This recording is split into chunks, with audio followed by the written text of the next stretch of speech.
বলে দাও সবাইকে। Good morning. সবাই কেমন আছো? সবাইকে আই লাভ ইউ দেখি দাও। I love you. ভালো করে সবাই দেখতে পাচ্ছে না, দেখতে পাচ্ছে না, লাভ ইউ। দেখাই যাচ্ছে না, ভালো করে অঙ্ক করে দেখাও। I love you. এদিকে চলে আসো, হয়ে গেছে, চলে আসো তাড়াতাড়ি। ম্যাম ডাকছে, তাড়াতাড়ি চলো, ওই ব্যাগটা নাও। হাতটা দাও। এত ছটপট হলে ভালো লাগে না। দাও। বলো আমি এখন স্কুলে যাচ্ছি, বলে দাও সবাইকে। আমি স্কুলে যাচ্ছি। I love you. Tata tata বলে দিলি, টাটা, বাই বাই।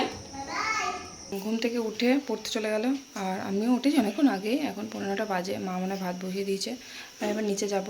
আর বড় ছেলেকে এখন ডাকলাম, সে কখন থেকে ডাকছি, এখন উঠলো। গুবলু কোনো ব্যাপার নেই, একবার ডাকলাম উঠে পড়লো, বইয়ে ব্যাগ নিয়ে চলে গেল স্কুলে। আমার বড় ছেলের জন্মদিনের জন্য সবাই অনেক উইশ করেছো, অনেক ভালোবাসা পাঠিয়েছো, তার জন্য অনেক ধন্যবাদ সবাইকে, অনেক অনেক ধন্যবাদ। আমার বড় ছেলে সবাইকে থ্যাংক ইউ জানিয়েছে, তাই আমাকে বলে দিতে বলেছে, তাই আমি তোমাদের বলে দিলাম। ওর বার্থডের দিন সত্যি ভীষণ আনন্দ হয়েছে, খাটাখাটনি হলেও কিন্তু খুব আনন্দ হয়েছে। সব থেকে বেশি আনন্দ পেয়েছে আমার গুবলু সোনা। ছোট ছোট বাচ্চাদের পেয়েছিল, তো খুব খেলা করেছে, ভীষণ আনন্দও পেয়েছে। মানে খিদে কি জিনিস সেদিনকে ভুলে গেছিলো। আমি তো রান্না করছিলাম কাজের চাপে, সন্ধ্যাবেলা ওকে খাওয়াতেও ভুলে গেছিলাম, মানে সময়টাই পাইনি ওকে, এত খেলায় ব্যস্ত ছিল। খেলা করতে করতে ধরো মাংস যখন রান্না করছিলাম, তখন ছেলেটাকে ডেকে বললাম, গুবলু সোনা তোমার খিদে পায়নি? তখন ওর মনে পড়ে গেল যে হ্যাঁ ওর খিদে পেয়েছে। আমি বললাম একটা মিষ্টি খাবে? বললো হ্যাঁ দাও তাহলে। একটা মিষ্টি ওকে ধরিয়ে দিয়েছিলাম, ওই মিষ্টিটাই খেলা করতে করতেও খেয়েছিল, ব্যাস। সন্ধ্যাবেলায় তাছাড়া কোনো খাবার খাওয়ানোর সময় আমি ওকে পাইনি। তারপর আবার রাত্রেবেলা মাঝরাতে ওই যে তখন কটা বাজে, 10:30টার সময় আমার ননদের সাথে খেয়েছিল ফ্রাইড রাইস আর মাংস, ও খাইয়ে দিয়েছিল, ব্যাস। যাই হোক খুব আনন্দ হয়েছে, খুব আনন্দ করেছি। আবার বড় ছেলেও খুব খুশি, ওর খুব ইচ্ছে ছিল যে বার্থডেতে একটু সেলিব্রেট করি, অনেক বছর করাও হয়নি। আগেরবারও করিনি বলতে গেলেই, তোমরা দেখেছো ভিডিওটা। ও খুব ইচ্ছা ছিল একটা ভালো রেস্টুরেন্টে গিয়ে ও মানে ওর পছন্দ মতন খাবার ও খাবে, তো ওকে খাইয়েছিলাম আগের বার।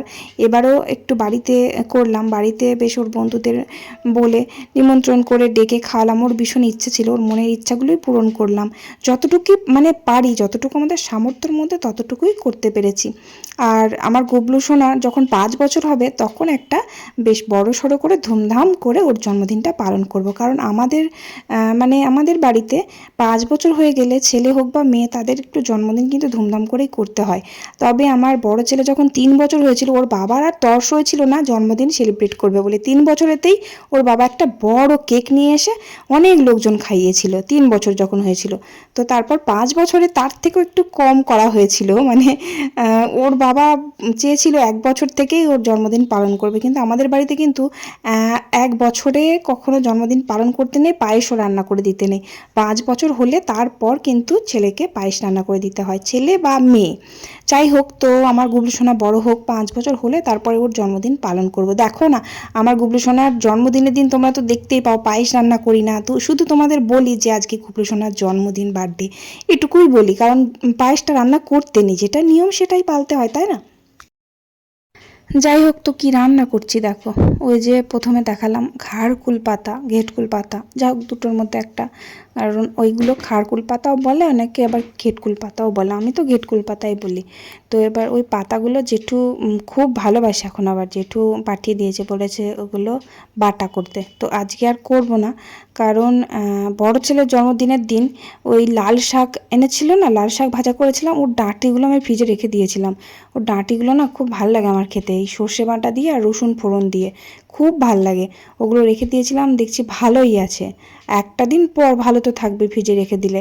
তো ওগুলো সর্ষে বাটা দিলাম, আর শুকনো লঙ্কা আর কালো জিরে আর রসুন তেলের মধ্যে ফোড়ন দিয়েছি, আর সর্ষে বাটা দিলাম।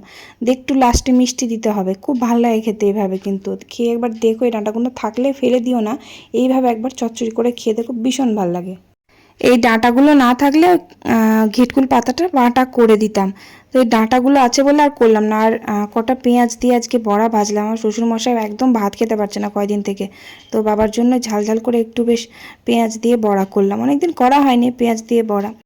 আর একজন কমেন্ট করেছো যে ডাল বানিয়েছো না হলুদ গোলার জল। দেখো ভালো করে, এটা হলুদ গোলার জল, একটু ডাল নেই ওর মধ্যে, ডাল দিইনি। কি বলো তোমরা, ভালো করে একটু দেখো, মুসুর ডাল দিইনি ওর মধ্যে, একবারে পুরো হলুদ গোলার জল।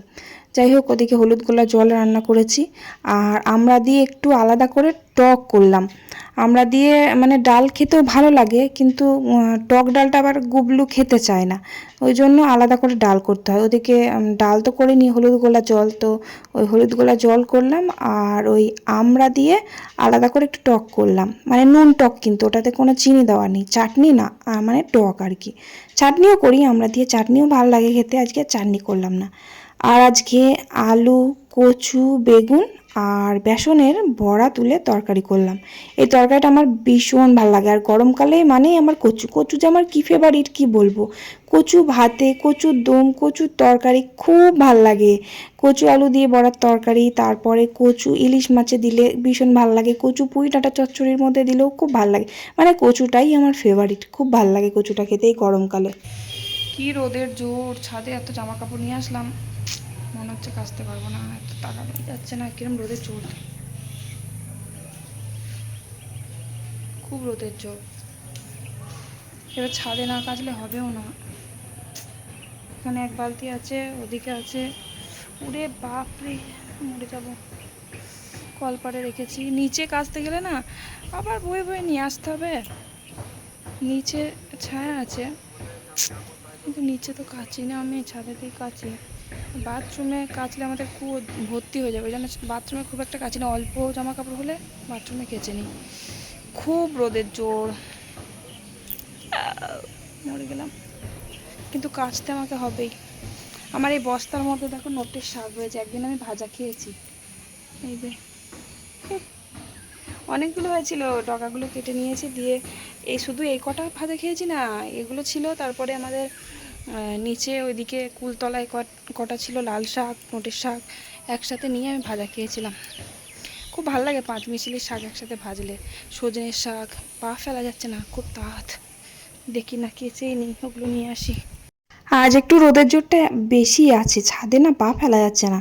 আর আমি অনেক দিন ছাদে আসিনি, জামা কাপড় কাচিনি, 2-4টে হয়েছে, 2-4টে করে আমি বাথরুমেতেই কেচে নিয়েছি। আর আমাদের বাথরুমের কুয়োটা না ভর্তি হয়ে যায়, মানে অনেক বছর আগেকার কুয়ো, তো বাথরুমে কাচাকুচি করতে বারণ করে, তার জন্য কাচি না, খুব কম হলে তখন কাচাকুচি করি।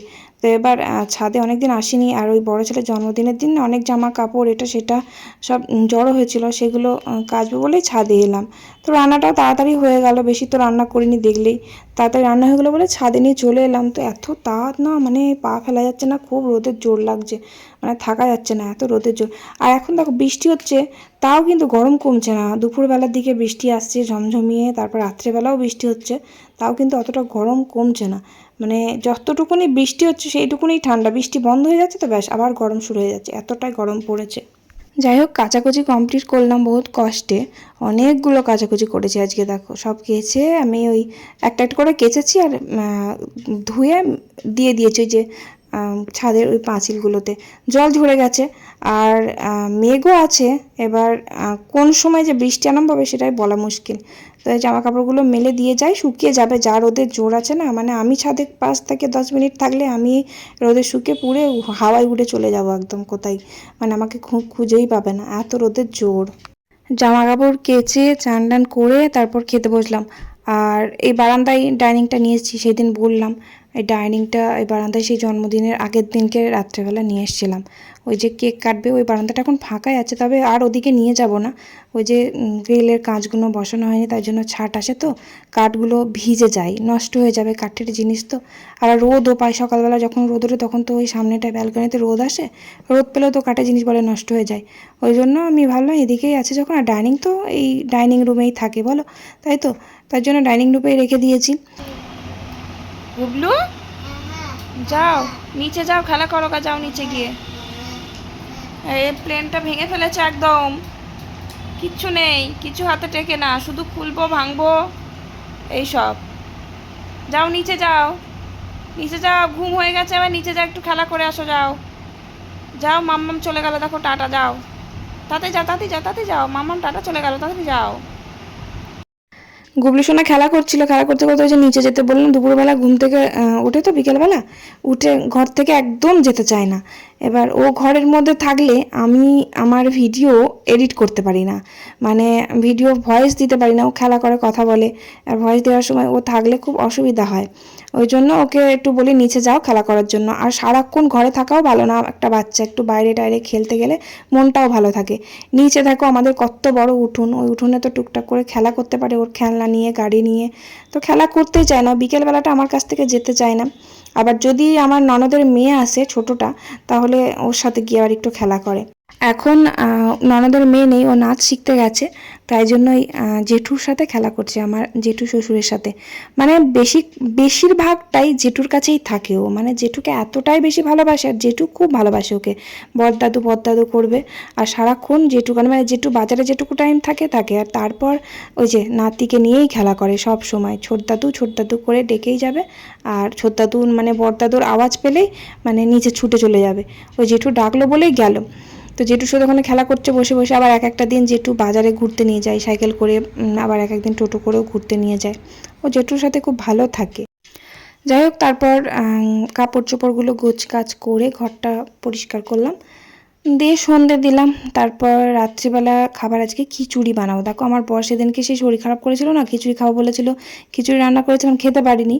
তো ও বলছিল আমাকে একদিন খিচুড়ি রান্না করে খাইও তো। খিচুড়ি সেদিন তো খেতে পারলাম না, ও আবার খুব ভালোবাসে খিচুড়ি খেতে। তা ওর জন্যই আজকে আবার নতুন করে খিচুড়ি করছি, মানে নতুন করে কি, মানে খিচুড়ি বসাচ্ছি আর কি। তো খেতে পারিনি সেদিন, সেই জন্য।